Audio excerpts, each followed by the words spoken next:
Hello, everyone, and welcome back to the latest edition of the EFL Betting Show here on Odds Now. I'm delighted to be joined once again by our resident EFL guru, Gab Sutton. My name is Matt Hill, and together we'll be doing our usual take, a whistle-stop tour through the EFL slate for this upcoming Saturday. Myself and Gab will be making a selection each from the Championship, League One and League Two, and hopefully pointing you in the direction of a few winners. For anyone that's watching the EFL Betting Show for the first time, welcome along. We will track all of our betting selections with a 1 point stake on each single, and then we like to throw half a point on our treble just in case it clicks. It's only clicked once this season, I'm afraid. That was Gab, but it's getting a little bit of a long time since we got a treble up, Gab, so I feel like I can't reference that anymore. We need to look forward into the future and get some winners up this weekend. So it's good to see that you've gone in with a 200 to 1 treble this week. I know. I seem to go from one extreme or the other. I'm either. I never know what's coming when I get the picks. I know. I'm either playing it safe with a double chance and the draw no bets, or 200 to 1 treble. Last week there was 2 double chances. It was about 7 to 1 treble, and because that didn't work, he's ripped the phone book up and he's gone 200 to 1 bombs. So we'll see how that pans out for you, Gab. I've gone a little bit more modest for those who like to live in the realms of reality a little bit more.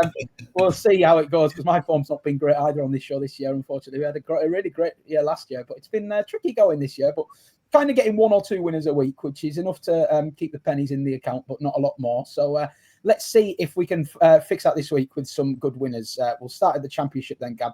Straight in for you, and you're going to go for Oxford to win to 0 versus Sheffield Wednesday. This is 18 to 5. We all know about Sheffield Wednesday's troubles on and off the pitch this season. I've heard you talk about Gary Rowett's resilient this keeping clean sheets and stuff. So I know what the theory is here, but for those who haven't, please do take it away with your reasoning. So I suppose, I think for Gary Rowett's teams, they concede no goals or 1 in 68% of their games, and that's across 11 years of history of him managing at Championship level. My favourite Gab stat that it comes up about once every 2 or 3 months, and I do love it. It is a great stat. Absolutely. If in doubt, go for a Gary Rowett team clean sheet. That's what I always say. So that's one of the factors. I think Oxford United, they've actually been very well organised. They started with 3 straight defeats, but since then it's only 2 losses and 7 for the Yellows. So they actually have stabilised a little bit. They've got Mikael Hellick and Kieran Brown at the back, which is a pretty solid defensive pairing. They've got Volks and Brannigan in midfield and De Keersmacher as well, who looks like a really good signing. And I just think they're starting to build a really solid spine. Now, I would be more aggressive in my pitch for this if Sheffield Wednesday were still in their stay away from Chancery mode. The note of caution I maybe would urge with this, just in light of developments today, is that the administrators are in, and the message from the trust, from supporters groups, is very much go in and put your money into the football club, because Chancery, I think they've taken the Chancery seats out and all that kind of thing. So there is the possibility that Sheffield Wednesday are going to galvanise a little bit more for this one. I still like the value of the win to 0 at 18 to 5 because I think for a Gary Rowett team, I think that's good value, but maybe with a little bit more caution than I would have had if this was the same. If Wednesday were in the same situation they were in for their game in midweek, which they did lose 1-0, and I don't think they've scored yet this season at home. Yeah, it's not an easy situation for Sheffield Wednesday. You hope that is sort of, like you say, the turning of a page a little bit there. I definitely see the angle. I'm not going to argue with you too much on this one, Gab. That might be galvanising, but as I'm going to come on to one of my selections a little bit later on, sometimes these things take a little bit longer than just an overnight flicking of the switch, and that may prove to be the case here. Yeah. So you focus on the team at the bottom end. I'm focusing at the team at the very, very top of the tree for my selection. I'm going to go for Coventry to beat Watford, but I'm going to add in both teams to score here, which takes this bet north of 2 to 1. Now, Coventry, we all know about the flying start that they've made to the season. Frank Lampard's side, top of the league, and I think bookmakers are finally starting to take note. Cover now quite short price favourites to win the Championship, which not many people would have expected back in August. But I think based on everything we've seen, both from Coventry and from those anti-post sort of favourites who are just floundering a little bit, not really getting any strong momentum going, it's really hard to argue that they shouldn't be favourites at this point. Obviously, a lot of water still to be passed under the bridge, but it's very promising times for Coventry. Another good win in midweek, conceding a late goal against Portsmouth, which was only a consolation, but sadly for Carl Rushworth in the Coventry goal, ended his fantastic run of not conceding, which I think was a club record. I think he managed 913 minutes, was it, without conceding a goal, which is fantastic. I'm glad to see Carl doing so well as well, because I interviewed him as a young lad when he was just going on his first loan out in League Two, and he's just gone up and up and up the leagues, and really is a top-class keeper. So much to like about this Coventry side. I put them up last week, half-time, full-time, and unfortunately all their goals came in the second half in a really convincing victory. Typical, but no reason for me not to think that they're not going to have too much for this Watford side. Now, the reason I want to get with Watford both teams to score is partly the price. I think Coventry are like 1-2 to win this game, whereas you're getting over 2-1 on them to win with Watford scoring a goal. And I do think this Watford side, there's a couple of reasons to think that they might be able to get on the score sheet. One is obviously the return of Javi Gracia. They got a great win at West Brom. And I do think that has galvanised the club. Little bit of murmurs coming out now, not so much at the time, but now that maybe a few players were falling out with the former manager, who I'm going to crucify his name, Paolo Pezzolano, was it? Pezzolano, yeah.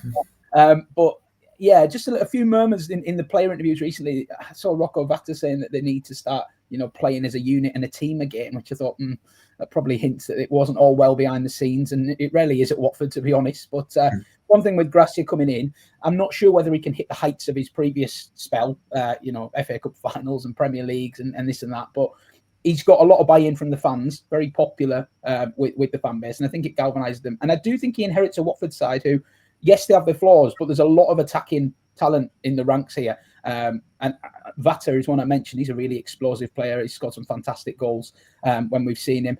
Kieran Gard up front always impresses me. And even like players coming off the bench like Quado Bar, they've got a lot of explosive forwards.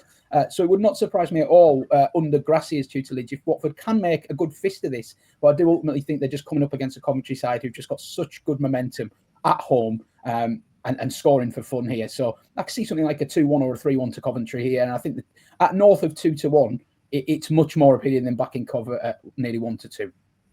Yeah, absolutely. I think what stands out to me is with Coventry is certainly that midfield pairing of Matt Grimes and Victor Torp. I think one of the best in the Championship. I really like Ephraim Mason-Clark. I think becoming one of the best wingers in the Championship. Hadji right up top has been in sensational form this season. So yeah, lots of reasons to like Coventry as well. Yeah, absolutely. So lots of reasons to believe Coventry will get among the goals in this one. Yeah, so I think that this bet, to my eye, does hinge on whether Watford can score. But with the forward options they have, both starting and off the bench, I think you get a good run for your money here at north of 2-1. We'll dive into League One then. Back to you then, Gab. You backed Wycombe draw no bet last time out, I think. Now you're going to back them to win this week. They play at Huddersfield. Just over even money, 23-20 best price with WilliamHill. Tell us why you're sticking with the Chairboys here. I think it's been a solid start to Michael Duff's tenure. They've won a couple of games. They've scored some late equalisers. I think 8 points from his first 5 games in charge is a solid start. I imagine he's had to lean on the likes of Jack Brimmer and Luke Lay, who the sort of two of the experienced domestic performers, as opposed to maybe some of the players they've recruited in the last couple of windows who have been coming from further afield and have maybe... So I think he needs those two sort of to be the core, because I think the recruitment was maybe a little bit off kilter, and I think Michael Duff is going to rebalance things at Wycombe Wanderers. And I just look at Huddersfield, and I don't know, I'm not sure about them, Matt. They started with 4 wins in their first 5, but since August they've only won 2 in 7, I think it is. So they've massively dropped off. And I mean, dropping off both in terms of form and in terms of, I suppose, engagement in their games, because when they played Bolton on Thursday for the last half hour, they dropped very deep. You could see Lee Grant wanted them to sort of almost invite Bolton onto them, and that's kind of what happened because Bolton scored 2 late goals. So, yeah, I'm not sure about Huddersfield right now, and I think Michael Duff will get one over his old club. I was just about to say that, took the words out of my mouth. Old club angle as well, always to be factored into these kind of equations. And yeah, I must say I share your fears about Huddersfield, really. They started so well, didn't they? But the wheels are just sort of don't want to say coming off, but yeah, it's you do worry about them. And this is a competitive League One as well. There's a few sides from them from the mid pack that look like they might be capable of nudging themselves into the playoff places. And if they're not careful, Huddersfield, they could find themselves missing out on that top six, which I think, given pre-season expectations, would be a real disappointment. Still plenty of time to turn things around, but yeah, hard to argue with Wycombe as a solid bet here this weekend. Well, in League One, I'm going to chance Peterborough here to beat Blackpool. Now, this is an interesting fixture because obviously Ian Evatt has come into Blackpool, very popular appointment given his previous ties to the club, and a fantastic manager at sort of League Two, League One level has been proven with his time with Barrow and with Bolton. However, I think he's got a big job on his hands here, actually.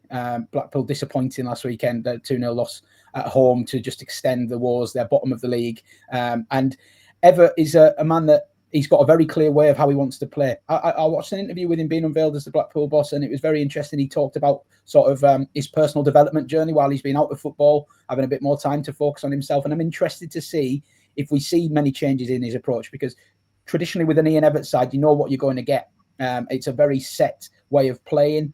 He had a strong philosophy, and I don't think that's the kind of thing you can necessarily embed overnight. I think that takes a little bit of time. He needs quite specific players for some positions on the pitch, and there might just be a little bit of a case of finding out who he wants and who he doesn't, I think, in these early weeks. And I expect a busy January for Blackpool as well, as they try and reshape things a little bit in Evatt's mould. I think the appointment generally is very good. I'm just not sure about the instant impact it can make here. It will be all down to whether that galvanising of the group is strong enough, because of what I've seen of Blackpool in the last 5 or 6 performances, they've got quite a bit to find here. Peterborough, who they're going to, have not been good at home. They have the worst home record in League One. Blackpool have the worst away record in League One. So something's got to give here.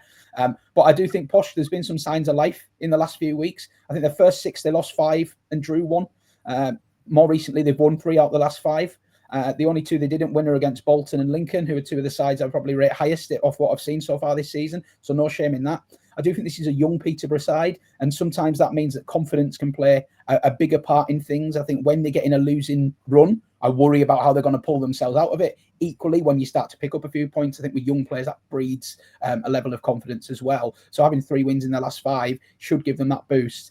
And I just think they're more, right now, I think they're more organised to win this game than Blackpool are. I think if these teams meet again in 3 months, I may want to be with Blackpool, price dependent. But right now, I think 6-4 for the home win for a team that's won 3 of their last 5 against a team that, yes, they've got a new manager, but they've looked in real disarray. I'm happy to be with the horse here. Yeah, I think with Peterborough United, they've added some experienced players quite late in the window, because they signed Tom Lees very late, and he was obviously sent off in that 1-0 victory at Burton Albion last time out. But it felt like quite a big panic for Peterborough in that they didn't sign many players over most of the summer, and then there was that massive flurry, wasn't there, in August? And I do wonder whether, from a squad planning point of view, there can be some criticism laid at the likes of Barry Fry and Darren McAntony and Darren Ferguson, because, the start to the season hasn't been great. Having said that, they have won 3 of their last 5 games, which I suppose is the angle that you're playing on, that there have been signs of resurgence from the Posh. Yeah, and just on Blackpool, Gab, interested to hear your thoughts. And I saw you nodding along to a little bit of what I said, which is always positive. But yeah, it's a rarity. Either that or you're completely checked out, not listening. But yeah, as my partner does on a daily basis. Seriously, Ian Evatt is it's an appointment. It's certainly an eye-catching appointment. Would you agree with my take that it might take a little bit of time to see the best of them? Yeah, I think, you're trying to play out from the back with the likes of Fraser Horsfall and Michael Hickway. How's that going to work? So I think he is going to need to adapt. I'm encouraged to hear that he has done a bit of work on himself during his time out of the game, because, and maybe that does him good. Sometimes I think managers who take a bit of time before jumping into their next job, it's often like, well, you can't have been getting offers. And I'm sure Ian Evatt would have been getting offers, but sometimes you look at somebody like Postecoglou at the top level, sacked by Spurs and immediately jumps into his next job at Nottingham Forest. And actually, sometimes you take a bit longer to reflect, to spend some time with the family, to reset, maybe take in a few different ideas in a different format where you can't really do that in the Saturday, Tuesday grind.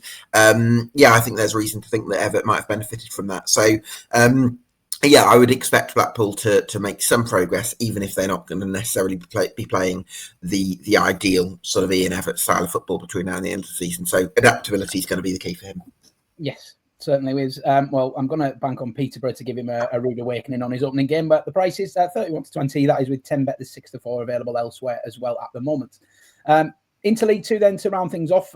Gab, you unearthed a really nice goal scorer angle earlier in the season with Jez Cabia at Grimsby at this particular part of the show, and you're going to try and do something similar here again. Micah Mbick, who's at Colchester, I know he's really caught your eye.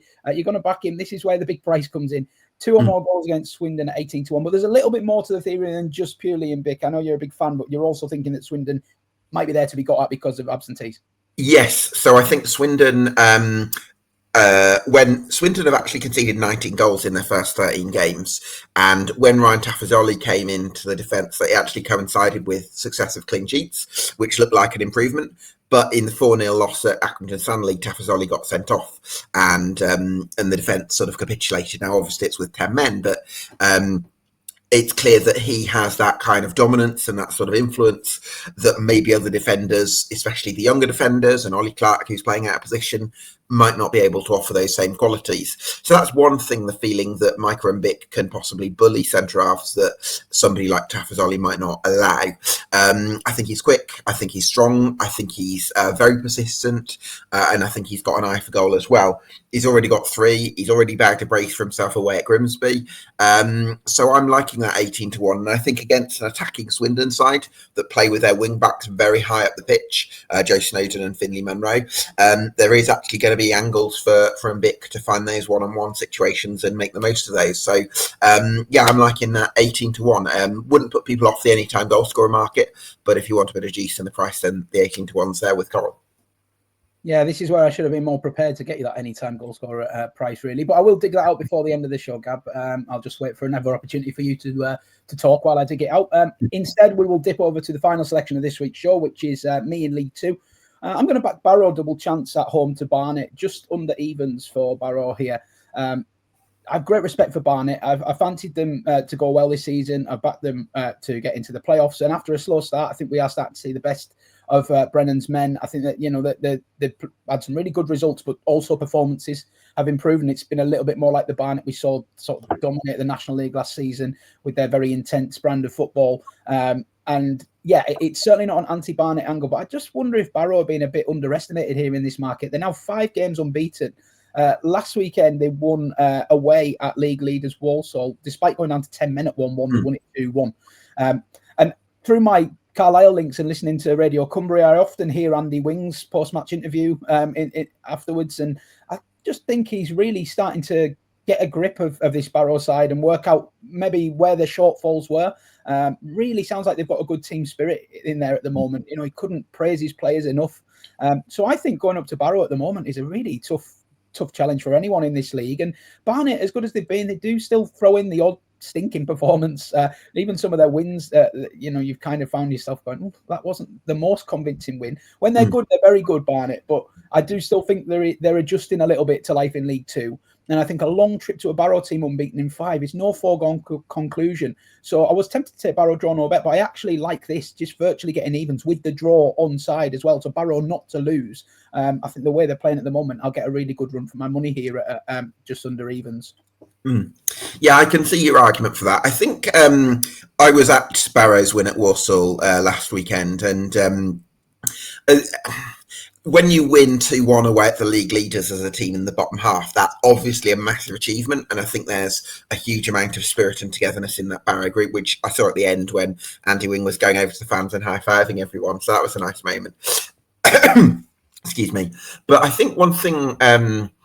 I did feel like there was a dollop of luck that kind of came, and you'll say, you know, you've got to have a bit of luck in those circumstances, obviously after Lewis Shipley was sent off, but Will Stanway made 11 saves. I also thought there were, which it was the most in the EFL that weekend, I also felt there were lots of occasions when either the ball came out on a rebound or the ball fizzed across the face of goal, where there were lots of Walsall players around the edge of the box, but I was sort of thinking to myself, how is nobody following that in or gambling on the rebound?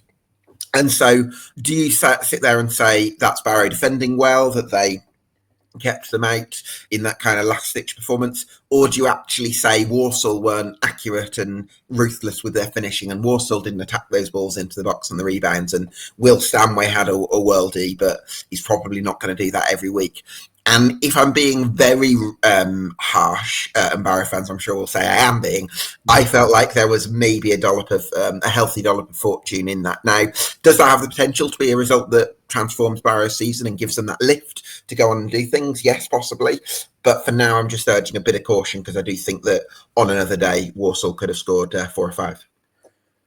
Yeah, take your point there. I would just back with a little bit that it's not just that Walsall result. It's 5 unbeaten. It's only 2 conceded in 5 games, which compared with the first 8 games where I think they lost 6 of them is a monumental turnaround. And yeah, I'll be honest, I don't see Barrow as top 7 contenders this year, but I think they're going to be tough to beat. And yeah, that's a large amount of saves from Will Stanway, but clean sheets. In the other 3 games, they certainly are defending well enough, perhaps riding their luck with 10 men, but I'm willing to give them a little bit of a pass there. And I think that all things considered, as good as Barnet are on their day, they're not a team I'm completely afraid of taking on at the moment. I feel like they're not fully clicked into gear. I do expect them to get better and better as the season progresses.